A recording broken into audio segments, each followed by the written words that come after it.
போகிறோம். Saint Thomas கிறிஸ்துவின் 12 சீடர்களுள் ஒருவராவார்.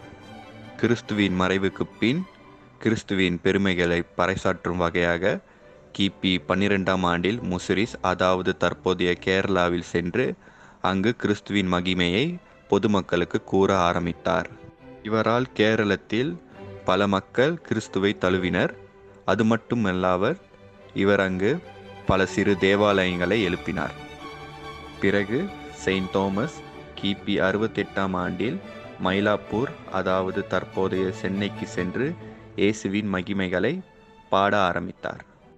இவர் மக்களை மதம் மாற்றுகிறார் என்று பரங்கிமலை, அதாவது தற்போது செயின்ட் தாமஸ் மலை என்று அழைக்கப்படும் இடத்தில் கொல்லப்பட்டார்.